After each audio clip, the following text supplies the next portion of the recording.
ನಮಸ್ತೆ ಸ್ನೇಹಿತರೆ, ಮತ್ತೊಂದು ವಿಡಿಯೋಗೆ ತಮ್ಮೆಲ್ಲರಿಗೂ ಆತ್ಮೀಯವಾದ ಸ್ವಾಗತವನ್ನು ಕೋರುತ್ತಾ ಈ ದ್ವಿತೀಯ PUC ಇತಿಹಾಸದ ಪ್ರಶ್ನೋತ್ತರ ಸರಣಿಯ ಮುಂದುವರೆದ ಭಾಗವಾಗಿ ಈ ಒಂದು ತರಗತಿಯನ್ನು ಮಾಡ್ತಾ ಇದ್ದೀನಿ.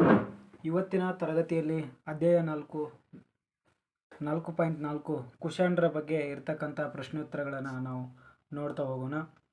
ಕೆಳಗಿನ ಪ್ರಶ್ನೆಗಳಿಗೆ ಒಂದು ಪದ ಅಥವಾ ಒಂದು ವಾಕ್ಯದಲ್ಲಿ ಉತ್ತರಿಸಿ ಅಂತ ಕೇಳಿದರೆ, ಕುಶಾಣರ ಮೂಲ ಸ್ಥಳ ಯಾವುದು ಅಂತ ಕೇಳಿದರೆ ಕುಶಾಣರ ಮೂಲ ಸ್ಥಳ ಚೀನಾ ಆಗಿರುವಂಥದ್ದು. ಕುಶಾಣರ ಮೊದಲ ಅರಸ ಯಾರು ಅಂತಂದರೆ ಕುಜಲ್ ಕಾಡ್ಫಿಸಸ್, ಅಂದರೆ ಮೊದಲನೇ ಕ್ಯಾಡ್ಫಿಸಸ್ ಅಂತಕ್ಕಂಥದ್ದು. ಕುಶಾಣರ ಪ್ರಸಿದ್ಧ ದೊರೆ ಯಾರು ಅಂದರೆ ಕಾನಿಷ್ಕ. ಕಾನಿಷ್ಕನನ್ನು ಸೋಲಿಸಿದ ಚೀನಾ ಸೇನಾನಿ ಹೆಸರಿಸಿ ಅಂದರೆ ಪೌನ್ ಚೌ ಅಂತಕ್ಕಂಥವ್ರು ಅವರನ್ನು ಸೋಲಿಸ್ತಾರೆ. ಇನ್ನು ಕನಿಷ್ಕನ ರಾಜಧಾನಿ ಯಾವುದು ಅಂದರೆ ಪುರುಷಪುರ ಅಥವಾ ಪೇಶಾವರ.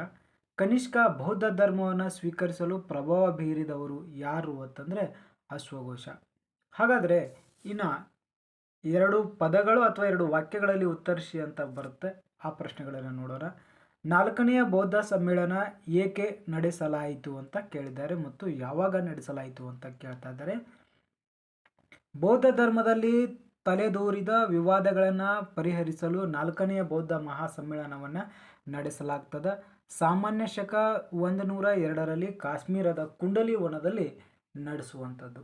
ಇನ್ನು ಬೌದ್ಧ ಧರ್ಮದ ಪ್ರಚಾರಕ್ಕಾಗಿ ಕನಿಷ್ಕನು ಯಾವುದಾದರೂ 2 ಕ್ರಮಗಳನ್ನು ಬರೆಯಿರಿ ಅಂತ ಕೇಳಿದರೆ, ಯಾವುದಾದರೂ 2 ಕ್ರಮ ಬರೆಯಿರಿ ಅಂತ ಕೇಳಿದರೆ, ಬೌದ್ಧ ಧರ್ಮಕ್ಕೆ ರಾಜಾಶ್ರಯನ್ನು ನೀಡಿರುವಂಥದ್ದು, ಇನ್ನೊಂದು ಬೌದ್ಧ ಧರ್ಮದ ಪ್ರಚಾರಕ್ಕಾಗಿ ಅನೇಕ ನಿಯೋಗಗಳನ್ನು ಜಪಾನ್, ಟಿಬೆಟ್ ಮತ್ತು ಮಧ್ಯ ಏಷ್ಯಾ ರಾಷ್ಟ್ರಗಳಿಗೆ ಕಳಿಸಿರುವಂಥದ್ದು.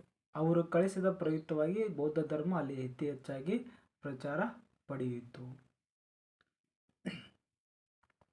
ಇನ್ನು ಕೆಳಗಿನ ಪ್ರಶ್ನೆಗಳಿಗೆ 15ರಿಂದ 20 ವಾಕ್ಯಗಳಲ್ಲಿ ಉತ್ತರಿಸಿ ಅಂತ ಕೇಳಿದರೆ, ಕನಿಷ್ಕನ ಸಾಧನೆಗಳನ್ನು ವಿವರಿಸಿ ಅಂತ ಕೇಳಿದರೆ, ಕನಿಷ್ಕನು ಕುಶಾಣರ ಪ್ರಸಿದ್ಧ ಅರಸನಾಗಿದ್ದ.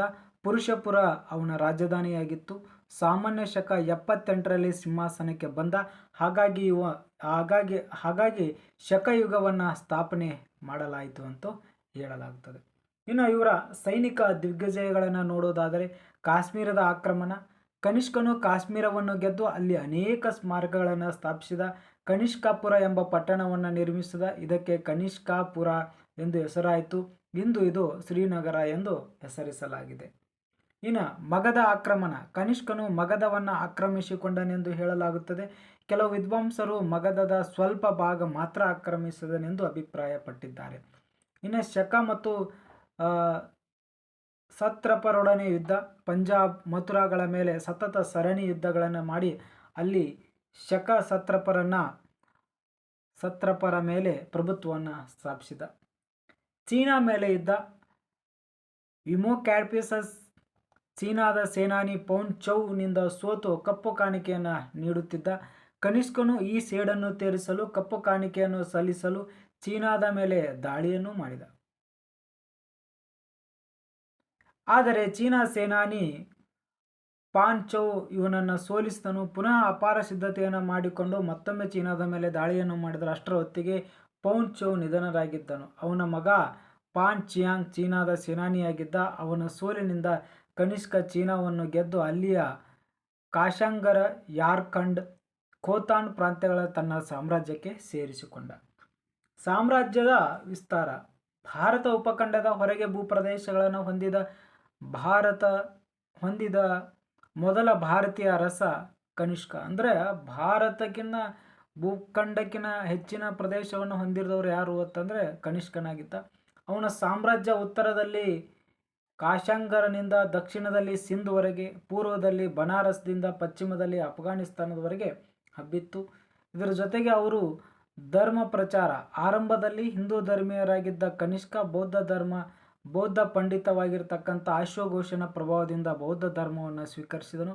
ಅವನು ಬೌದ್ಧ ಧರ್ಮವನ್ನು ಏಷ್ಯಾದ ವಿವಿಧ ರಾಷ್ಟ್ರಗಳಿಗೆ ಹರಡಲು ಕಾರಣನಾದನು. ಅವನು ಕೈಗೊಂಡ ಕ್ರಮಗಳು ಏನೆಂದರೆ, ಬೌದ್ಧ ಧರ್ಮಕ್ಕೆ ರಾಜಾಶ್ರಯವನ್ನು ನೀಡ್ತಾರೆ. ಬೌದ್ಧ ಭಿಕ್ಷುಕಿಗಳಿಗೆ ಆಶ್ರಯವನ್ನು ನೀಡಿದನು.